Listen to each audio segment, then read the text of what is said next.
Hi friends, welcome to Kannada moral stories. Rakesh ಮತ್ತು ಸಂಧ್ಯಾ ಒಬ್ಬರನ್ನೊಬ್ಬರು ತುಂಬಾ ಪ್ರೀತಿಸುತ್ತಿದ್ದರು. ಮನೆಯವರ ವಿರೋಧದ ನಡುವೆಯೂ ಓಡಿ ಹೋಗಿ ಮದುವೆಯಾಗಿದ್ದರು. ನಂತರ ಇಬ್ಬರು ತುಂಬಾ ಅನ್ಯೋನ್ಯವಾಗಿ ಪ್ರೀತಿಯಿಂದ ಸಂಸಾರ ನಡೆಸುತ್ತಿದ್ದರು. ಅವರ ಸಂಸಾರ ತುಂಬಾ ಸುಖದಿಂದ ಸಾಗ್ತಾ ಇತ್ತು. ಅವರ ಎಲ್ಲ ಆಸೆ ಆಕಾಂಕ್ಷೆಗಳು ಕನಸುಗಳು ಈಗ ಈಡೇರಿದ್ದವು. ಆದರೆ ಕೇವಲ 2-3 ತಿಂಗಳಲ್ಲಿಯೇ ಅವರಿಗೆ ಆರ್ಥಿಕ ಸಮಸ್ಯೆ ಎದುರಾಗಿತ್ತು. ಏಕೆಂದರೆ ರಾಕೇಶ್ಗೆ ಕೆಲಸ ಕಾರ್ಯ ಏನೂ ಇರಲಿಲ್ಲ. ಅವರಿಗೆ ಈಗ ಬಾಡಿಗೆ ಕಟ್ಟಲು ಕೂಡ ತುಂಬಾ ಕಷ್ಟವಾಗಿತ್ತು. ಸಂಧ್ಯಾ ಮನೆಯಿಂದ ಬರುವಾಗ ಸ್ವಲ್ಪ ಒಡವೆ ಮತ್ತು ದುಡ್ಡನ್ನು ತೆಗೆದುಕೊಂಡು ಬಂದಿದ್ದಳು. ಈಗ ಅವರ ಬಳಿ ಇದ್ದ ದುಡ್ಡು ಮತ್ತು ಒಡವೆಗಳೆಲ್ಲವೂ ಖಾಲಿಯಾಗಿ ಹೋಗಿತ್ತು. ಈಗ ಸಂಧ್ಯಾ ಕೇಳ್ತಾಳೆ, ರಾಕೇಶ್, ನಮ್ಮ ಬಳಿ ಇದ್ದ ಎಲ್ಲ ದುಡ್ಡು ಖಾಲಿಯಾಗಿದೆ, ಈಗ ನಾವೇನು ಮಾಡೋದು? ರಾಕೇಶ್ ಹೇಳಿದ, ನೀನೇನು ಯೋಚನೆ ಮಾಡಬೇಡ ಸಂಧ್ಯಾ, ಇವತ್ತು ನಾನು ಒಂದು ಇಂಟರ್ವ್ಯೂಗೆ ಹೋಗ್ತಾ ಇದ್ದೇನೆ. ಅವರ ಕೈ ಕಾಲು ಹಿಡಿದಾದರೂ ಸರಿ, ನಾನು ಕೆಲಸವನ್ನು ಖಂಡಿತ ಗಿಟ್ಟಿಸ್ಕೊಳ್ತೇನೆ. ನೀನು ಧೈರ್ಯವಾಗಿರು ಎಂದು ಹೇಳಿ ಕೆಲಸಕ್ಕೆ ಹೋಗುತ್ತಾನೆ ರಾಕೇಶ್. ಮನೆಯಲ್ಲಿ ಸಂಧ್ಯಾಗೆ ಧೈರ್ಯ ಹೇಳಿದ್ದ, ಆದರೆ ರಾಕೇಶ್ಗೆ ಮಾತ್ರ ಸ್ವಲ್ಪ ಕೂಡ ಧೈರ್ಯ ಇರಲಿಲ್ಲ. ಅದೇ ಯೋಚನೆಯಲ್ಲಿಯೇ ಒಂದು ಕಂಪನಿಗೆ ಬಂದು ಸೇರ್ತಾನೆ. ಮೇಡಮ್, ನಾನು ಇಂಟರ್ವ್ಯೂಗೆ ಬಂದಿದ್ದೀನಿ ಎಂದು ತಿಳಿಸಿದಾಗ ಅವರು 3ನೇ ಮಹಡಿಗೆ ಹೋಗಲು ಸೂಚಿಸುತ್ತಾರೆ. ಹಾಗೆ 3ನೇ ಮಹಡಿಗೆ ಹೋಗಿ ರೂಮಿನ ಬಾಗಿಲು ತೆಗೆದು ಒಳಗೆ ಬರಬಹುದಾ ಎಂದು ಪ್ರಶ್ನೆ ಮಾಡಿದ. ಒಳಗೆ ಇದ್ದ ಆ ಕಂಪನಿ ಮಾಲೀಕ ಅವನನ್ನು ಬರುವಂತೆ ಹೇಳ್ತಾರೆ. ಇಂಟರ್ವ್ಯೂ ಶುರುವಾಗುತ್ತದೆ. ಎಲ್ಲ ಪ್ರಶ್ನೆಗಳಿಗೂ ಸರಿಯಾಗಿ ಉತ್ತರಿಸುತ್ತಾನೆ ರಾಕೇಶ್. ನನಗೆ ಖಂಡಿತ ಕೆಲಸ ಸಿಗುತ್ತದೆ ಎನ್ನುವ ನಂಬಿಕೆ ಅವನಿಗಿದ್ದಿತ್ತು. ಆಗ ಕಂಪನಿ ಮಾಲೀಕ ರವಿಶಂಕರ್ ಹೇಳಿದರು, ನನ್ನ ಕಂಪನಿಯಲ್ಲಿ ಕೆಲಸ ಮಾಡಲು ಕಂಪ್ಯೂಟರ್ ಕಂಪಲ್ಸರಿ. ಆದರೆ ರಾಕೇಶ್ಗೆ ಕಂಪ್ಯೂಟರ್ನ ಬಗ್ಗೆ ಏನು ಗೊತ್ತಿರುವುದಿಲ್ಲ. ಹಾಗಾಗಿ ಸರ್, ನನಗೆ ಈಗ ಕಂಪ್ಯೂಟರ್ ಬಗ್ಗೆ ಏನು ಗೊತ್ತಿಲ್ಲದೆ ಇರಬಹುದು, ಆದರೆ ನಾನು ಖಂಡಿತ ಕಲ್ತ್ಕೊಳ್ತೀನಿ. ನನಗೆ ಈ ಕೆಲಸದ ಅವಶ್ಯಕತೆ ತುಂಬಾ ಇದೆ. ದಯವಿಟ್ಟು ನನಗೆ ಈ ಕೆಲಸ ಕೊಡಿ ಅಂತ ಬೇಡ್ಕೋತಾನೆ. ಆದರೆ ಕಂಪ್ಯೂಟರ್ ಬಗ್ಗೆ ಗೊತ್ತಿಲ್ಲದ ಒಬ್ಬನನ್ನು ಕೆಲಸಕ್ಕೆ ತೆಗೆದುಕೊಳ್ಳುವುದು ಅವರಿಗೆ ಸ್ವಲ್ಪ ಕೂಡ ಇಷ್ಟವಿರುವುದಿಲ್ಲ. ಹಾಗಾಗಿಯೇ ನಾನು ನಿಮಗೆ ಮುಂದಿನ ಬಾರಿ ತಿಳಿಸುತ್ತೇನೆ, ಈಗ ಹೊರಡಿ ಎಂದು ಹೇಳ್ತಾರೆ. ಬೇಜಾರಿನಲ್ಲಿಯೇ ರಾಕೇಶ್ ಹೊರಗಡೆ ಬಂದ. ಆದರೆ ಅವನು ತನ್ನ ಪರ್ಸನ್ನು ಅಲ್ಲಿಯೇ ಬಿಟ್ಟು ಹೋಗಿದ್ದ. ಅದನ್ನು ನೋಡಿದ ಆ ಕಂಪನಿಯ ಮಾಲೀಕ ರವಿಶಂಕರ್ ಅದನ್ನು ತನ್ನ ಕೈಗೆ ತೆಗೆದುಕೊಂಡು ಓಪನ್ ಮಾಡುತ್ತಾರೆ. ಆ ಪರ್ಸ್ನಲ್ಲಿ ರಾಕೇಶ್ನ ಹೆಂಡತಿಯ ಫೋಟೋ ಕಾಣಿಸುತ್ತದೆ. ಅವಳು ತುಂಬಾ ಸುಂದರವಾಗಿದ್ಲು. ಯಾರೇ ನೋಡಿದರೂ ಒಂದೇ ಕ್ಷಣದಲ್ಲಿ ಆಕರ್ಷಿತವಾಗುವಂತಹ ಸೌಂದರ್ಯ ಅವಳದ್ದಾಗಿತ್ತು. ಹಾಗಾಗಿ ಆ ರವಿಶಂಕರ್ ಅವಳ ಫೋಟೋ ನೋಡಿ ಅವಳ ಸೌಂದರ್ಯಕ್ಕೆ ಮಾರು ಹೋಗಿದ್ದ. ಈ ಹುಡುಗಿಗಾಗಿ ಆದರೂ ಅವನಿಗೆ ಈ ಕೆಲಸ ಕೊಡಲೇಬೇಕು ಅಂತ ಅನ್ಕೊಳ್ತಾನೆ. ಅಷ್ಟರಲ್ಲಿಯೇ ರಾಕೇಶ್ ವಾಪಸ್ ಬಂದು, ಸರ್, ಅದು ನನ್ನ ಪರ್ಸ್ ಇಲ್ಲೇ ಬಿಟ್ಟು ಬಿಟ್ಟಿದ್ದೆ ಎಂದು ಕೇಳಿದಾಗ ಆ ಕಂಪನಿಯ ಮಾಲೀಕ ರವಿಶಂಕರ್ ಕೇಳುತ್ತಾರೆ, ಈ ಫೋಟೋದಲ್ಲಿ ಇರುವವರು ನಿನ್ನ ಗರ್ಲ್ ಫ್ರೆಂಡಾ? ರಾಕೇಶ್, ಇಲ್ಲ ಸರ್, ಅವಳು ನನ್ನ ಹೆಂಡತಿ. ರವಿಶಂಕರ್ ಖುಷಿಯಿಂದ, ಸರಿ, ಹಾಗಿದ್ರೆ ನಾಳೆಯಿಂದ ನೀನು ಕೆಲಸಕ್ಕೆ ಬಾ, ನಿನಗೆ 30,000 ಸಂಬಳ ಫಿಕ್ಸ್ ಮಾಡಿದ್ದೇನೆ ಎಂದು ಹೇಳುತ್ತಾರೆ. ಈಗ ರಾಕೇಶ್ ತುಂಬಾ ಖುಷಿಯಿಂದ ಮನೆಗೆ ಬಂದು ತನ್ನ ಹೆಂಡತಿಗೆ ಹೇಳ್ತಾನೆ, ಸಂಧ್ಯಾ, ನನಗೆ ಕೆಲಸ ಸಿಕ್ಕಿದೆ, ಸಂಬಳ ಎಷ್ಟು ಗೊತ್ತಾ? 30,000 ರೂಪಾಯಿ ಸಂಬಳ ಎಂದು ಹೇಳಿದಾಗ ಸಂಧ್ಯಾ ಕೂಡ ತುಂಬಾ ಸಂತೋಷ ಪಡ್ತಾಳೆ. ಮಾರನೆಯ ದಿನದಿಂದಲೇ ಕೆಲಸಕ್ಕೆ ಹೋಗಲು ಶುರು ಮಾಡ್ತಾನೆ ರಾಕೇಶ್. ಹೀಗೆ 1 ತಿಂಗಳು ಕಳೆಯುತ್ತದೆ. ಈಗ ತಿಂಗಳ ಸಂಬಳ ಕೂಡ ಕೈಗೆ ಸಿಗುತ್ತದೆ. ಗಂಡ ಹೆಂಡತಿಯ ಸಂತೋಷಕ್ಕೆ ಯಾವುದೇ ಹದ್ದುಗಳಿರಲಿಲ್ಲ. ಹೀಗೆ ಇರುವಾಗ ಒಂದು ದಿನ ಆ ಕಂಪನಿ ಮಾಲೀಕ ರವಿಶಂಕರ್ ರಾಕೇಶ್ನನ್ನು ಕರೆದು, ನೀನು ಈಗ ಚೆನ್ನಾಗಿ ಕೆಲಸ ಮಾಡ್ತಾ ಇದೀಯಾ, ಆದರೆ ಬರೀ 30,000 ಸಂಬಳಕ್ಕೆ ಎಷ್ಟು ದಿನ ಅಂತ ಹೀಗೆ ಕೆಲಸ ಮಾಡ್ತೀಯಾ? ನೀನು ಕೂಡ ಜೀವನದಲ್ಲಿ ಮುಂದೆ ಬರಬೇಕಲ್ವಾ? ನಿನಗೂ ಜೀವನದಲ್ಲಿ ತುಂಬಾ ಕನಸುಗಳಿರ್ತವೆ ತಾನೆ? ಹೌದು ಸರ್. ರವಿಶಂಕರ್ ಹೇಳ್ತಾರೆ, ನಾನು ನಿನಗೆ ಒಂದು ಒಳ್ಳೆಯ ಆಫರ್ ಕೊಡ್ತೇನೆ. ಅದಕ್ಕೆ ನೀನು ಒಪ್ಪಿಕೊಂಡರೆ ನಿನಗೆ ಪ್ರಮೋಷನ್ ಕೂಡ ಕೊಡ್ತೇನೆ. ನಂತರ ಸಂಬಳ ಕೂಡ ಜಾಸ್ತಿ ಆಗುತ್ತದೆ. ಅಷ್ಟೇ ಅಲ್ಲ, ಮೇಲೆ ಹೆಚ್ಚಿಗೆ ದುಡ್ಡು ಕೂಡ ಕೊಡ್ತೇನೆ. ಯೋಚನೆ ಮಾಡಿ ನೋಡು ಎಂದು ಹೇಳಿದಾಗ, ಹೇಳಿ ಸರ್, ನಾನು ಏನು ಕೆಲಸ ಮಾಡಬೇಕು ಎಂದು ತುಂಬಾ ಆತುರವಾಗಿ ಕೇಳ್ತಾನೆ ರಾಕೇಶ್. ರಾಕೇಶ್, ನಾನು ನಿನಗೆ ಕೆಲಸ ಕೊಟ್ಟಿದ್ದೆ ನಿನ್ನ ಹೆಂಡತಿನ ನೋಡಿ. ನನಗೆ ನಿನ್ನ ಹೆಂಡತಿ ತುಂಬಾ ಇಷ್ಟ ಆಗ್ಬಿಟ್ಲು. ಹಾಗಾಗಿ ನಿನ್ನ ಹೆಂಡತಿಯ ಜೊತೆ ಒಂದು ರಾತ್ರಿ ಕಳೆಯೋದಕ್ಕೆ ಅವಕಾಶ ಮಾಡಿಕೊಟ್ರೆ ನಿನ್ನ ಲೈಫ್ನಲ್ಲಿಯೇ ನೀನು ನೋಡಿರದಷ್ಟು ಹಣವನ್ನು ನಾನು ನಿನಗೆ ಕೊಡ್ತೇನೆ. ಹಾಗೆ ಪ್ರಮೋಷನ್ ಕೂಡ ಮಾಡುತ್ತೇನೆ. ಸಂಬಳ ಕೂಡ ಜಾಸ್ತಿ ಆಗುತ್ತದೆ. ಚೆನ್ನಾಗಿ ಯೋಚನೆ ಮಾಡಿ. ಇದಕ್ಕೆ ನೀನು ಒಪ್ಪುವುದಾದರೆ ನಾಳೆ ಬಂದು ತಿಳಿಸು. ನಿನಗೆ ಇಷ್ಟ ಇಲ್ಲ ಅಂದ್ರೆ ನಾಳೆಯಿಂದ ಕೆಲಸಕ್ಕೆ ಬರುವುದು ಬೇಡ ಎಂದು ಹೇಳಿ ಕಳಿಸ್ಬಿಡ್ತಾರೆ ಸರ್. ಆ ಕ್ಷಣಕ್ಕೆ ರಾಕೇಶ್ಗೆ ರವಿಶಂಕರ್ ಮೇಲೆ ತುಂಬಾ ಕೋಪ ಬರುತ್ತದೆ. ಆದರೂ ಅವನು ತನ್ನ ಕೋಪನ ಕಂಟ್ರೋಲ್ ಮಾಡಿಕೊಂಡು ಅಲ್ಲಿಂದ ಹೊರಗಡೆ ಬರ್ತಾನೆ. ಆ ದಿನ ಪೂರ್ತಿ ಏನು ಕೆಲಸ ಮಾಡದೆ ತುಂಬಾ ಯೋಚನೆ ಮಾಡ್ತಾನೆ ಇರ್ತಾನೆ. ಅವನು ಯೋಚನೆ ಮಾಡಿ ಮಾಡಿ ಅವನ ತಲೆ ಕೆಟ್ಟು ಹೋಗಿತ್ತು. ಅವನಿಗೇನು ಮಾಡಬೇಕಂತ ಅರ್ಥನೇ ಆಗ್ತಿಲ್ಲ. ಅವನಿಗೆ ಎಲ್ಲಿಯೂ ಕೆಲಸ ಸಿಕ್ಕಿರಲಿಲ್ಲ. ಈಗ ಒಂದು ಒಳ್ಳೆಯ ಕೆಲಸ ಸಿಕ್ಕಿ ಕೈ ತುಂಬ ಸಂಬಳ ಬಂದಿದೆ ಎಂದು ನೆಮ್ಮದಿಯಿಂದ ಇರುವಾಗ ಅದರಲ್ಲೂ ಕೂಡ ಕಲ್ಲು ಬಿದ್ದಂತಾಗಿ ಅವನಿಗೆ ತಲೆನೋವು ಶುರುವಾಗುತ್ತದೆ. ಮನೆಗೆ ಬಂದವನೇ ಊಟ ಕೂಡ ಮಾಡಿದೆ, ಹಾಗೆಯೇ ಮಲಗಿಬಿಟ್ಟಿದ್ದ. ಎಷ್ಟೊತ್ತಾದ್ರೂ ಅವನಿಗೆ ನಿದ್ದೆನೆ ಬರ್ತಾ ಇಲ್ಲ. ರಾತ್ರಿ ಎಲ್ಲ ಯೋಚನೆ ಮಾಡ್ತಾ ಇದ್ದ. ಬೆಳಿಗ್ಗೆ ಎದ್ದು ಒಂದು ನಿರ್ಧಾರಕ್ಕೆ ಬಂದಿದ್ದ. ಬೆಳಿಗ್ಗೆ ತಿಂಡಿ ಸಹ ತಿನ್ನದೆ ರೆಡಿಯಾಗಿ ಸೀದಾ ಆಫೀಸ್ಗೆ ಬಂದಿದ್ದೆ ತಡ. ಕೋಪದಿಂದ ತನ್ನ ಬಾಸ್ ಬಳಿಗೆ ಹೋಗ್ತಾನೆ. ಸರ್, ನೀವು ಕೊಟ್ಟ ಆಫರನ್ನು ನಾನು ಒಪ್ಕೊಂಡಿದ್ದೇನೆ. ಆದ್ರೆ ಇದಕ್ಕೆ ನನ್ನ ಹೆಂಡತಿಯನ್ನು ಒಪ್ಪಿಸುವುದೇ ತುಂಬಾ ಕಷ್ಟ. ಏನ್ ಮಾಡೋದು ಸರ್ ಅಂತ ಯೋಚಿಸ್ತಾ ಇದ್ದಾನೆ ಅಂತ ಹೇಳಿದಾಗ ಅವರ ಬಾಸ್ ಹೇಳ್ತಾರೆ, ನೀನೇನು ಯೋಚಿಸೋ ಅಗತ್ಯ ಇಲ್ಲ. ತಗೋ ಈ ಮಾತ್ರೆಗಳನ್ನು. ನಿನ್ನ ಹೆಂಡತಿಗೆ ಇದರಲ್ಲಿ ಒಂದನ್ನು ಏನರಲ್ಲಾದ್ರೂ ಹಾಕಿ ಕುಡಿಸ್ಬಿಡು. ಇದು ಒಳಗೆ ಹೋದ್ಮೇಲೆ ಅವಳು ಚೆನ್ನಾಗಿ ಮಲ್ಕೊಳ್ತಾಳೆ. ನಂತರ ನಾನು ನನ್ನ ಕೆಲಸವನ್ನು ಮುಗಿಸ್ಕೊಳ್ತೇನೆ. ನಿನಗೆ ಕೈ ತುಂಬಾ ಹಣ ಸಹ ಕೊಡ್ತೇನೆ. ಇದರಿಂದ ನಿನ್ನ ಹೆಂಡತಿಗೂ ಸಹ ಏನು ಗೊತ್ತಾಗೋದಿಲ್ಲ. ನೀನು ಆರಾಮವಾಗಿ ಅವಳ ಜೊತೆ ಜೀವನ ಸಾಗಿಸಬಹುದು ಎಂದು ಹೇಳ್ತಾನೆ ರವಿಶಂಕರ್. ಈಗ ರಾಕೇಶ್ ಮನೆಗೆ ಹೋಗಬೇಕಾದರೆ ತನ್ನ ಹೆಂಡತಿಗಾಗಿ ಮಲ್ಲಿಗೆ ಹೂ ಕೊಂಡುಕೊಳ್ತಾನೆ. ಅವಳಿಗಿಷ್ಟವಾದ ಸ್ವೀಟ್ಸ್ ಕೂಡ ಕೊಂಡುಕೊಂಡು ಮನೆಗೆ ಬಂದಿದ್ದ. ಸಂಧ್ಯಾ ಗಂಡನನ್ನು ನೋಡಿ ತುಂಬಾ ಸಂತೋಷಪಟ್ಟಳು. ರಾತ್ರಿ ಊಟ ಎಲ್ಲ ಆದ್ಮೇಲೆ ಸಂಧ್ಯಾ ಮಲಗಲು ಬಂದಾಗ ರಾಕೇಶ್ ಅವಳಿಗೆ ಹೂ ಮುಡಿಸ್ತಾನೆ. ನಂತರ ಎದ್ದು ಹೋಗಿ ಅವಳಿಗಾಗಿ ಪ್ರೀತಿಯಿಂದ ಹಾಲನ್ನು ಬಿಸಿ ಮಾಡಿ ತೆಗೆದುಕೊಂಡು ಬರ್ತಾನೆ.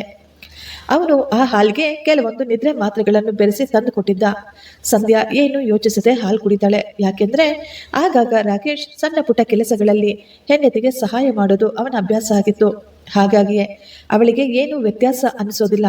ಹಾಲು ಕುಡಿದ ಸ್ವಲ್ಪ ಸಮಯದಲ್ಲಿಯೇ ಅವಳು ಚೆನ್ನಾಗಿ ಮಲಗಿಬಿಡ್ತಾಳೆ. ರಾಕೇಶ್ ತಕ್ಷಣವೇ ತನ್ನ ಬಾಸ್ ಆದ ರವಿಶಂಕರ್ ಅವರಿಗೆ ಫೋನ್ ಮಾಡಿ ಬಾಸ್ ಅನ್ನು ಕರೆಸ್ತಾನೆ. ಬಾಸ್ ಬಂದ ನಂತರ ತಾನು ಹೆಂಡತಿಯನ್ನು ಅವರಿಗೆ ಒಪ್ಪಿಸಿ ಅವನು ಹೊರಗಡೆ ಹೊರಟು ಹೋದ. ರವಿಶಂಕರ್ ಅವರ ಕೆಲಸವನ್ನು ಮುಗಿಸಿಕೊಂಡು ಅವನಿಗೆ ಕೈ ತುಂಬ ಹಣ ನೀಡಿ ಅಲ್ಲಿಂದ ಹೊರಟೋಗ್ತಾರೆ. ತನ್ನ ಕೈಯಲ್ಲಿ ಹಣ ನೋಡಿ ಅವನಿಗೆ ಆಸೆ ಹೆಚ್ಚಾಗುತ್ತದೆ. ಒಂದು ರಾತ್ರಿಗೆ 10,000 ರೂಪಾಯಿಯನ್ನು ನೀಡಿರುತ್ತಾನೆ ಬಾಸ್. ಹಾಗಾಗಿ ಖುಷಿಯಿಂದ ರಾಕೇಶ್ ಏನು ಯೋಚನೆ ಮಾಡದೆ ಬಂದು ಹೆಂಡತಿಯ ಪಕ್ಕದಲ್ಲಿ ಮಲ್ಕೊಳ್ತಾನೆ. ಏನೂ ಆಗೇ ಇಲ್ಲ ಎನ್ನುವಂತೆ. ಬೆಳಿಗ್ಗೆ ಎದ್ದ ಸಂಧ್ಯಾಗೆ ಮೈಕೈ ಎಲ್ಲ ತುಂಬಾ ನೋವು ಶುರುವಾಗಿರುತ್ತದೆ. ಯಾಕೆ ಇಷ್ಟೊಂದು ಮೈಕೈ ನೋವು ಎಂದು ಅವಳಿಗೆ ಗೊತ್ತಾಗಿಲ್ಲ. ಆದ್ರೂ ಏನನ್ನು ಯೋಚನೆ ಮಾಡದೆ ತನ್ನ ದಿನನಿತ್ಯದ ಕೆಲಸಗಳಲ್ಲಿ ತೊಡಗಿಕೊಳ್ತಾಳೆ ಸಂಧ್ಯಾ. ಆದ್ರೆ ರವಿಶಂಕರ್ಗೆ ಸಂಧ್ಯಾಳನ್ನು ಬಿಡೋದಕ್ಕೆ ಆಗೋದಿಲ್ಲ. ಪದೇ ಪದೇ ಸಂಧ್ಯಾ ನೆನಪಾಗ್ತಾಳೆ. ಹಾಗಾಗಿ ಮತ್ತೆ ರವಿಶಂಕರ್ ರಾಕೇಶ್ನನ್ನು ತನ್ನ ಕ್ಯಾಬಿನ್ಗೆ ಕರೆಸಿ, ನಿನ್ನ ಹೆಂಡತಿಯನ್ನು ಮೊನ್ನೆ ನೋಡಿದ ಮೇಲೆ ನನಗೆ ಅವಳನ್ನ ಬಿಟ್ಟಿರ್ಲೇ ಆಗ್ತಾ ಇಲ್ಲ. ಅವಳು ನನಗೆ ಇನ್ನೂ ಬೇಕು ಅನ್ನಿಸುವಷ್ಟು ಇಷ್ಟ ಆಗ್ಬಿಟ್ಟಿದ್ದಾಳೆ. ನಿನ್ನ ಹೆಂಡತಿ ನನಗೆ ಇವತ್ತು ರಾತ್ರಿಯೂ ಬೇಕು ಎಂದು ಹೇಳ್ತಾರೆ. ರಾಕೇಶ್ಗೆ ತುಂಬಾ ಸಂತೋಷ ಆಗುತ್ತದೆ.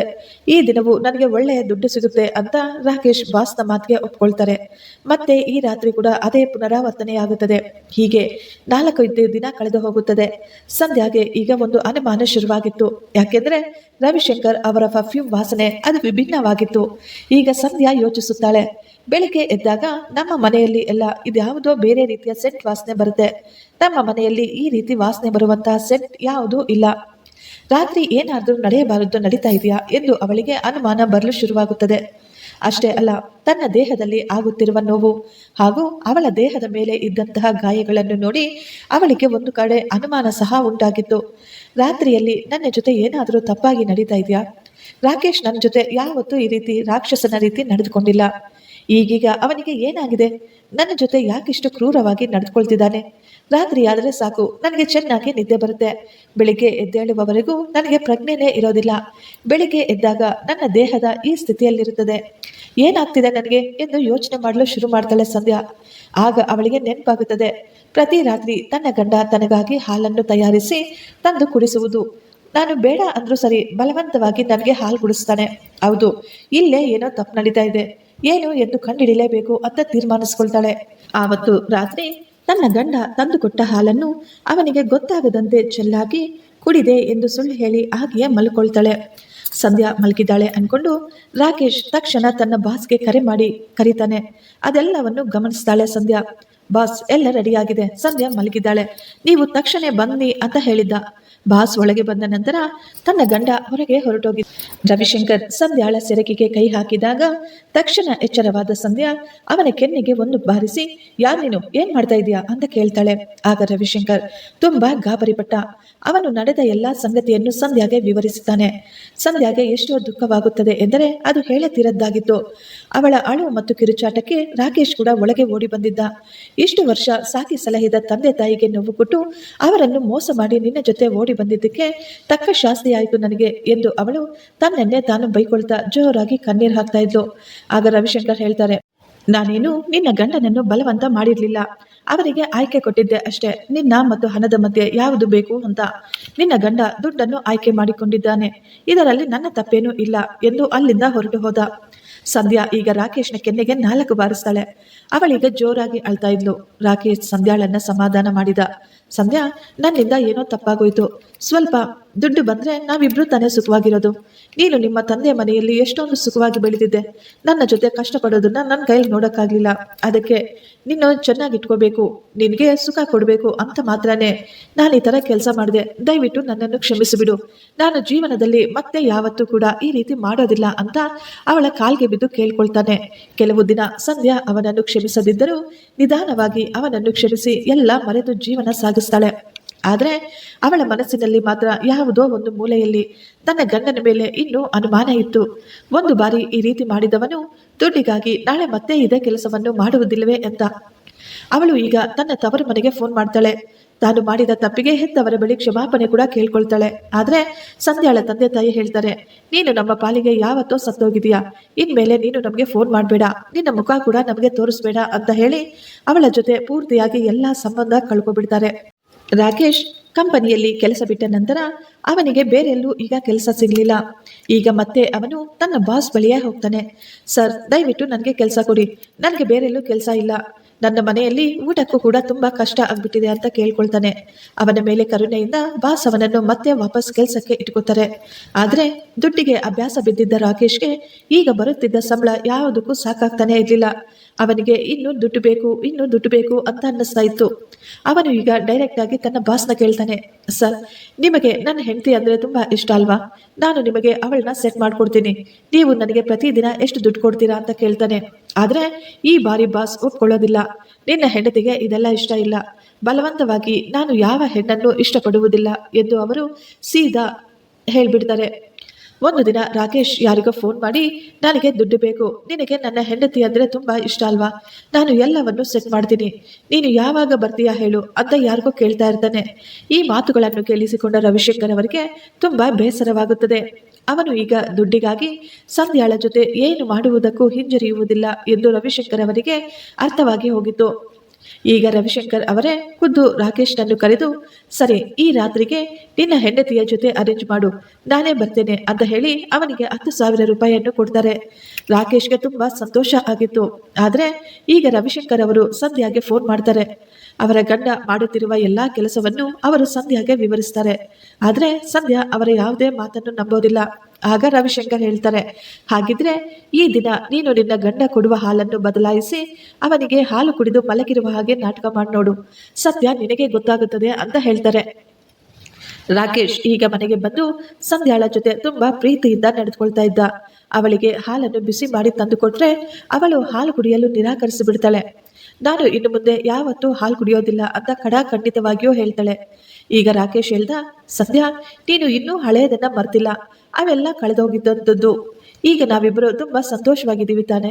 ನೀನು ನಿನ್ನ ಆರೋಗ್ಯಕ್ಕಾಗಿ ಈ ಹಾಲನ್ನು ಕುಡಿ ಅಂತ ಬಲವಂತವಾಗಿ ಅವಳಿಗೆ ಹಾಲು ಕುಡಿಸ್ತಾನೆ. ಸರಿ ಅಂತ ಹೇಳಿ ಗಂಡನಿಗೋಸ್ಕರ ಅವಳು ಹಾಲು ಕುಡಿದಂತೆ ನಾಟಕ ಮಾಡ್ತಾಳೆ. ಸ್ವಲ್ಪ ಸಮಯದ ನಂತರ ಅವಳು ಚೆನ್ನಾಗಿ ಮಲಗಿಬಿಟ್ಟಿದ್ಲು. ರಾಕೇಶ್ ಈಗ ಅವಳನ್ನು ಹೆಬ್ಬಿಸಲು ಪ್ರಯತ್ನ ಪಟ್ಟ. ಅವಳು ಎಚ್ಚರವಾಗದಿದ್ದಾಗ ಅವನಿಗೆ ನಂಬಿಕೆ ಬಂದಿತ್ತು, ಸಂಧ್ಯಾ ಚೆನ್ನಾಗಿ ಮಲಗಿದ್ದಾಳೆ ಎಂದು.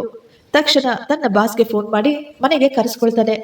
ಮನೆಗೆ ಬಂದ ರವಿಶಂಕರ್ ಅವರು, ಸಂಧ್ಯಾ, ನೀನು ತುಂಬಾ ಒಳ್ಳೆಯ ಹುಡುಗಿ, ಆದ್ರೆ ನಿನ್ನ ಸೆಲೆಕ್ಷನ್ ತುಂಬಾ ತಪ್ಪಾಗಿದೆ. ನಿನ್ನ ಗಂಡ ದುಡ್ಡಿಗಾಗಿ ನಿನ್ನನ್ನು ಎಲ್ಲರಿಗೂ ಮಾರಾಟ ಮಾಡ್ತಾ ಇದ್ದಾನೆ. ನಾನು ಎಷ್ಟು ದಿನ ಅಂತ ನಿನ್ನನ್ನು ಕಾಪಾಡೋಕೆ ಸಾಧ್ಯ? ನೀನಂದ್ರೆ ನನಗೆ ತುಂಬಾ ಇಷ್ಟ. ನಿನ್ನನ್ನು ಮೊದಲ ಸಲ ನೋಡಿದಾಗಲೂ ನಿನ್ನ ಮೇಲೆ ತುಂಬಾ ಪ್ರೀತಿ ಇದೆ ನನಗೆ. ನೀನು ಒಪ್ಪಿ ನನ್ನ ಜೊತೆ ಸೇರಿದರೆ ನಿನಗೆ ಕೈ ತುಂಬ ಹಣ ಸಿಗುತ್ತದೆ. ಪ್ರಜ್ಞೆ ಇಲ್ಲದೆ ಇದ್ದಾಗ ನಿನ್ನ ಜೊತೆ ಕಳೆದ ಸಮಯಕ್ಕಿಂತಲೂ ನೀನೇ ಸಂತೋಷವಾಗಿ ನನ್ನ ಜೊತೆ ಸಮಯ ಕಳೆದರೆ ಚೆನ್ನಾಗಿರುತ್ತದೆ. ಒಂದು ಸಾರಿ ಚೆನ್ನಾಗಿ ಯೋಚನೆ ಮಾಡು ಅಂತ ಕೇಳ್ತಾರೆ. ಆಗ ಸಂಧ್ಯಾ ಯೋಚನೆ ಮಾಡುವುದನ್ನು ನೋಡಿ, ಸರಿ ಆಯ್ತು ಸಂಧ್ಯಾ, ಇವತ್ತೆಲ್ಲ ಟೈಮ್ ತಗೋ, ಚೆನ್ನಾಗಿ ಯೋಚನೆ ಮಾಡು, ನಾಳೆ ಬರ್ತೀನಿ, ನಿನ್ನ ಅಭಿಪ್ರಾಯ ತಿಳಿಸು ಅಂತ ಹೇಳಿ ಅಲ್ಲಿಂದ ಹೊರಡೋದಕ್ಕೆ ಸಿದ್ಧವಾದ್ರು. ಆಗ ಸಂಧ್ಯಾ, ಸರ್ ಒಂದು ನಿಮಿಷ ನಿಲ್ಲಿ, ಈಗ ನಡೆದದ್ದನ್ನು ನೀವು ನನ್ನ ಗಂಡನಿಗೆ ತಿಳಿಸಬೇಡಿ. ದಿನ ನೀವು ಹೇಗೆ ನಡೆದುಕೊಳ್ಳುತ್ತೀರೋ ಆ ರೀತಿಯೇ ನಡೆದುಕೊಳ್ಳಿ ಎಂದು ಹೇಳಿ ಕಳಿಸ್ತಾಳೆ. ಅವನು ಕೂಡ ದಿನ ನಡೆದುಕೊಳ್ಳುವ ಹಾಗೆಯೇ ಹೊರಗಡೆ ಬಂದು ಅವನ ಗಂಡನ ಕೈಗೆ ಹಣವನ್ನು ನೀಡಿ ಅಲ್ಲಿಂದ ಹೊರಟು ಹೋದ. ನಂತರ ರಾಕೇಶ್ ತನ್ನ ಹೆಂಡತಿಯ ಪಕ್ಕದಲ್ಲಿ ಬಂದು ಸೈಲೆಂಟ್ ಆಗಿ ಮಲ್ಕೊಳ್ತಾನೆ. ಗಂಡ ಮಲಗಿದ ನಂತರ ಸಂಧ್ಯಾ ಯೋಚಿಸಲು ಶುರು ಮಾಡ್ತಾಳೆ. ಇಂಥವನಿಗ ನಾನು ಎಲ್ಲರನ್ನು ಬಿಟ್ಟು ಬಂದೆ, ಇಷ್ಟೊಂದು ತ್ಯಾಗ ಮಾಡಿದೆ, ಇವನನ್ನು ಮನಸಾರೆ ಇಷ್ಟಪಟ್ಟೆ, ಆದರೆ ಇವನು ಇಂತಹ ಕೆಲಸ ಮಾಡಲು ಮನಸ್ಸಾದರೂ ಹೇಗೆ ಬಂತು ಇವನಿಗೆ? ಸಂಧ್ಯಾಗೆ ರಾತ್ರಿಯೆಲ್ಲ ಕಣ್ಣಲ್ಲಿ ನೀರು ನಿಲ್ಲಲೇ ಇಲ್ಲ. ಬೆಳಿಗ್ಗೆ ಎದ್ದು ಎಂದಿನಂತೆ ಪ್ರತಿದಿನದ ದಿನಚರಿ ಶುರುವಾಗಿತ್ತು. ಗಂಡ ಕೆಲಸಕ್ಕೆ ಹೋದ ಮೇಲೆ ಕೂಡ ಸಾಕಷ್ಟು ಯೋಚಿಸ್ತಾನೆ ಇದ್ಲು ಸಂಧ್ಯಾ. ಈಗ ಏನ್ ಮಾಡ್ಲಿ? ತವರ ಮನೆಗೆ ಹೋದ್ರೆ ಖಂಡಿತವಾಗಿಯೂ ಅವರು ನನ್ನನ್ನು ಸೇರಿಸಿಕೊಳ್ಳೋದಿಲ್ಲ. ಇನ್ನು ಇವನ ಜೊತೆ ಜೀವನ ಮಾಡಲು ನನಗೆ ಸುತಾರಾಮ್ ಇಷ್ಟ ಇಲ್ಲ. ಇವನು ದಿನಕ್ಕೊಬ್ಬರಿಗೆ ನನ್ನನ್ನು ಮಾರಾಟ ಮಾಡ್ತಾನೆ ಎಂದು ಸಾಕಷ್ಟು ಯೋಚನೆ ಮಾಡಿ ಕೊನೆಗೆ ಒಂದು ನಿರ್ಧಾರಕ್ಕೆ ಬರುತ್ತಾಳೆ. ತನ್ನ ಗಂಡ ಬಂದ ಮೇಲೆ ಖುಷಿಯಾಗಿಯೇ ಊಟ ಮಾಡ್ತಾಳೆ. ಕೊನೆಗೆ ತನ್ನ ಗಂಡ ತಂದುಕೊಟ್ಟ ಹಾಲನ್ನು ಉಪಾಯವಾಗಿ ಚೆಲ್ಲ ಹಾಕ್ತಾಳೆ. ಸಂಧ್ಯಾ ಮಲಗಿದ ಮೇಲೆ ರಾಕೇಶ್ ತನ್ನ ಬಾಸ್ಗೆ ಕರೆ ಮಾಡಿ ಕರೆಸ್ತಾನೆ. ರವಿಶಂಕರ್ ರೂಮ್ ಒಳಗೆ ಬಂದ ತಕ್ಷಣ ಸಂಧ್ಯಾ ಎದ್ದು ಕೂತ್ಕೊಂಡ್ಲು. ಆಗ ರವಿಶಂಕರ್ ಹೇಳ್ತಾರೆ, ಸಂಧ್ಯಾ ಏನು ಯೋಚನೆ ಮಾಡಿದೀಯಾ ಅಂತ. ಆಗ ಸಂಧ್ಯಾ ಹೇಳಿದ್ಲು, ಹೀಗೆ ಪ್ರತಿ ರಾತ್ರಿ ನೀವು ನನ್ನ ಗಂಡನಿಗೆ ಹಣ ನೀಡಿ ನನ್ನನ್ನು ಅನುಭವಿಸ್ತಾ ಇದ್ದೀರಾ, ಆದರೆ ಎಷ್ಟು ಖರ್ಚಾಗುತ್ತದೆ ಅಂತ ಒಂದ್ಸರಿ ಯೋಚನೆ ಮಾಡಿದ್ದೀರಾ? ಅದರ ಬದಲು ನೀವು ನನ್ನನ್ನು ಮದುವೆ ಆಗ್ಬಿಡಿ. ಜೀವನ ಪೂರ್ತಿ ನನ್ನ ದೇಹ ಮತ್ತು ಆತ್ಮ ಎರಡೂ ಕೂಡ ನಿಮಗೆ ಸೇರುತ್ತದೆ. ನೀವು ಇಬ್ಬರು ಖುಷಿಯಿಂದ ಜೀವನ ನಡೆಸಬಹುದು. ಇಲ್ಲಿ ಪ್ರೀತಿಗೆಲ್ಲ ಬೆಲೆ ಇಲ್ಲ. ಅವನು ಹೇಗೆ ದುಡ್ಡಿಗಾಗಿ ನನ್ನನ್ನು ನಿಮಗೆ ಮಾರಾಟ ಮಾಡಿದ್ದಾನೋ ಆಗಲೇ ಅವನ ಮೇಲಿರುವ ಪ್ರೀತಿ ಸತ್ತು ಹೋಯಿತು. ನಾನು ಕೂಡ ದುಡ್ಡಿಗಾಗಿಯೇ ಈ ಕೆಲಸ ಮಾಡ್ತಾ ಇದ್ದೇನೆ. ನಿಮ್ಮ ಜೊತೆ ಇರುವುದರಿಂದ ಯಾವುದೇ ಕಷ್ಟಪಡದೆ ನನ್ನ ಜೀವನ ಆರಾಮವಾಗಿ ಸಾಗುತ್ತದೆ. ಏನು ಹೇಳ್ತೀರಾ ಸರ್? ಆಗ ರವಿಶಂಕರ್ ಸ್ವಲ್ಪ ಹೊತ್ತು ಯೋಚಿಸಿ, ಇಲ್ಲ, ಮದುವೆ ಖಂಡಿತವಾಗಿಯೂ ಸಾಧ್ಯವಿಲ್ಲ.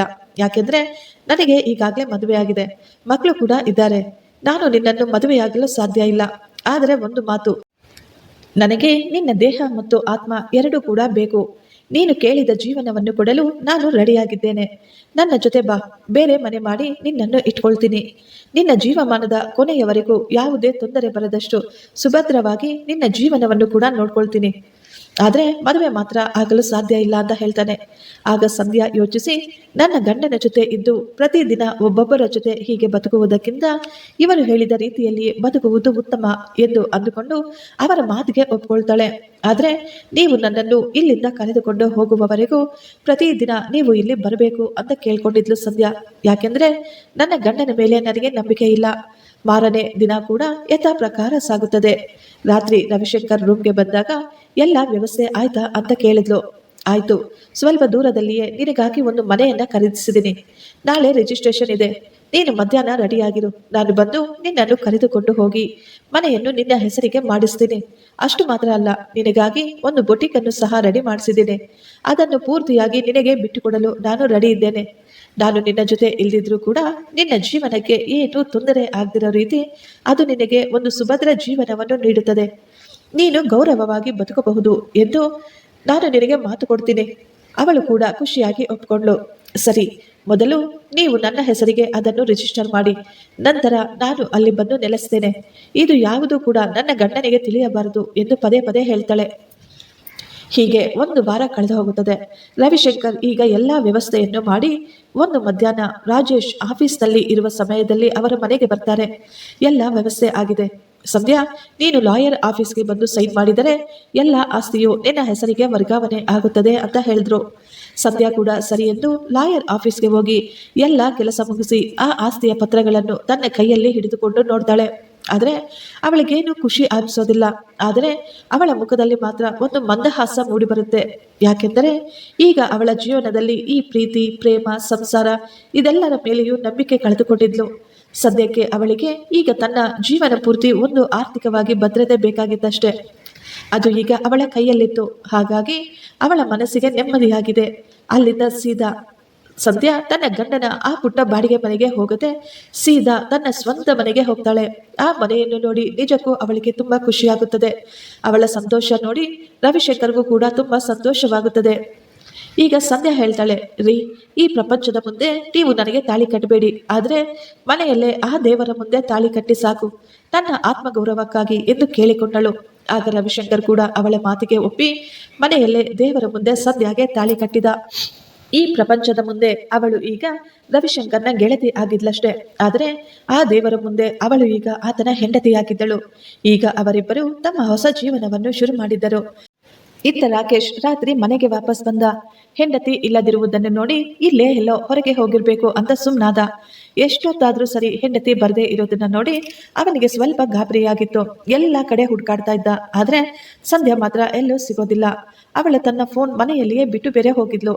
ಇದೆಲ್ಲವನ್ನು ನೋಡಿ ರಾಕೇಶ್ ಗಾಬರಿಯಾಗ್ತಾನೆ. ಸರಿಸುಮಾರು ರಾತ್ರಿ 12 ಗಂಟೆ ಆಗಿರ್ಬೇಕು. ಅವನ ಫೋನ್ ರಿಂಗ್ ಆಗುತ್ತದೆ. ತಕ್ಷಣ ಆ ಕರೆಯನ್ನು ಸ್ವೀಕರಿಸಿದಾಗ ಅವನ ಹೆಂಡತಿಯ ಧ್ವನಿ ಅದರಲ್ಲಿ ಕೇಳಿ ಬಂತು. ಅವನಿಗೆ ಹೋದ ಜೀವ ಬಂದಂತಾಗಿತ್ತು. ಸಂಧ್ಯಾ, ಎಲ್ಲಿದೆಯಾ ನೀನು? ಇಷ್ಟೊತ್ತಾದ್ರೂ ಮನೆಗೆ ಯಾಕೆ ಬಂದಿಲ್ಲ? ಏನಾಯ್ತು ಎಂದು ಗಾಬರಿಯಿಂದ ಕೇಳಿದ. ಆಗ ಆ ಕಡೆಯಿಂದ ಸಂಧ್ಯಾ ಹೇಳ್ತಾಳೆ, ನಾನು ಕಾಣುತ್ತಿಲ್ಲ ಅಂತ ನಿಮಗೆ ತುಂಬಾ ಗಾಬರಿ ಆಯ್ತಾ? ಆಗ್ಲೇಬೇಕು ಬಿಡಿ, ಯಾಕೆಂದ್ರೆ ಈಗ ನಾನು ಅಲ್ಲಿ ಇಲ್ಲ ಅಂದ್ರೆ ನಿಮ್ಗೆ ದುಡ್ಡು ಕೂಡ ಸಿಗೋದಿಲ್ಲ ಅಲ್ವಾ?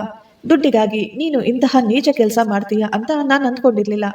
ನಿನಗೋಸ್ಕರ ನಾನು ನನ್ನ ಸರ್ವಸ್ವವನ್ನು ಬಿಟ್ಟು ನಿನ್ನ ಹಿಂದೆ ಬಂದಿದ್ದೆ, ಆದರೆ ನೀನು ಕೇವಲ ಹಣಕ್ಕಾಗಿ ನನ್ನನ್ನು ಈ ಸ್ಥಿತಿಗೆ ತಂದು ನಿಲ್ಲಿಸಿದೀಯಾ. ಪ್ರತಿದಿನ ನನಗೆ ನಿದ್ರೆ ಮಾತ್ರೆ ಕೊಟ್ಟು ಯಾರನ್ನೋ ಕರೆದುಕೊಂಡು ಬಂದು ನನ್ನ ಜೊತೆ ಛೀ, ಅದೆಲ್ಲ ನೆನ್ಸ್ಕೊಂಡ್ರೇನೆ ನನ್ನ ಜೀವನದ ಮೇಲೆ ನನಗೆ ಅಸಹ್ಯ ಉಟ್ಕೊಳ್ತಾ ಇದೆ. ಅದೆಲ್ಲ ತಿಳಿದ ಮೇಲೂ ಕೂಡ ನಿನಗೆ ಒಂದು ಅವಕಾಶ ಕೊಟ್ಟೆ, ಆದ್ರೆ ನೀನು ಪದೇ ಪದೇ ಅದೇ ಕೆಲಸ ಮಾಡಲು ಶುರು ಮಾಡಿದೀಯಾ. ನಿನ್ನ ಜೊತೆ ಜೀವನ ಮಾಡೋದಕ್ಕೆ ನನಗೆ ಖಂಡಿತವಾಗ್ಲೂ ಇಷ್ಟ ಇಲ್ಲ. ಹಾಗಾಗಿ ನಿನ್ನನ್ನು ಬಿಟ್ಟು ಹೋಗ್ತಾ ಇದ್ದೀನಿ.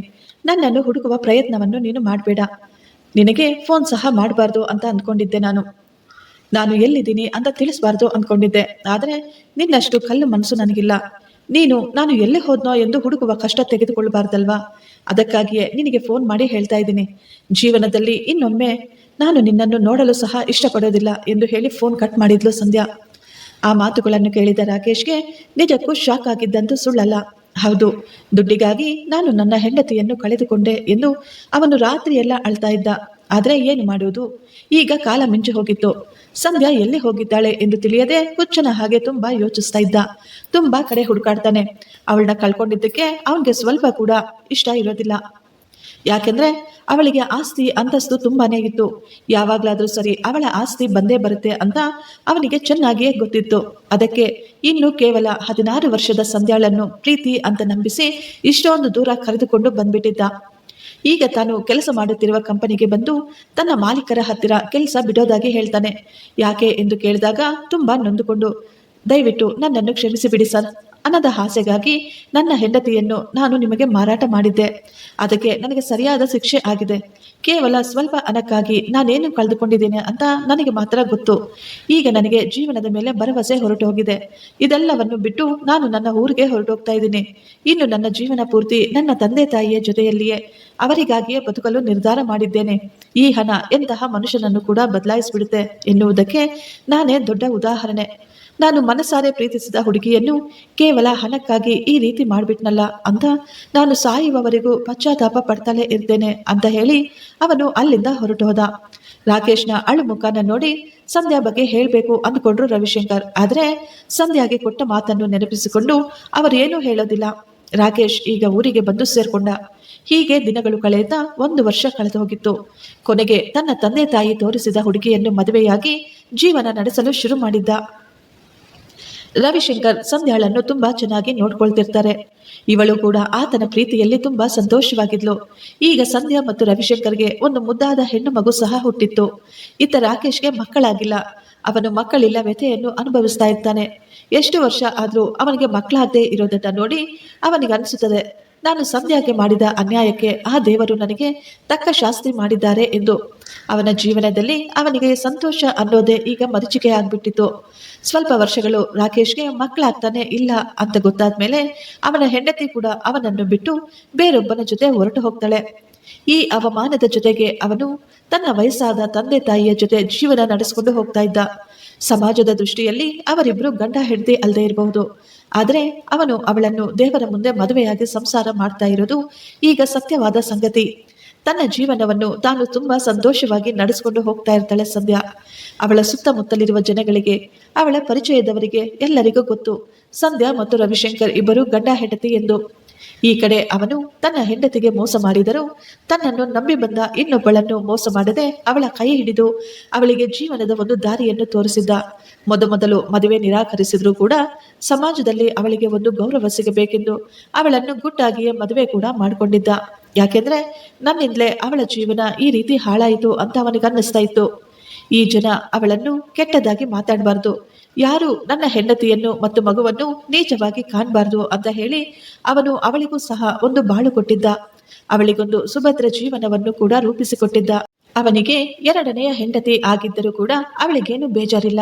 ಯಾಕೆಂದ್ರೆ ಅವನ ಪ್ರೀತಿಯಲ್ಲಿ ಆಗಲಿ ತನ್ನ ಮಗುವಿನಗಾಗಿ ಅವನು ಯಾವತ್ತೂ ಏನೂ ಕಡಿಮೆ ಮಾಡಿರಲಿಲ್ಲ.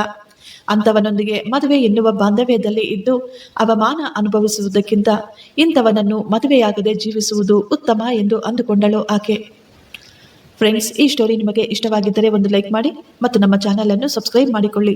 Thank you. ಧನ್ಯವಾದಗಳು.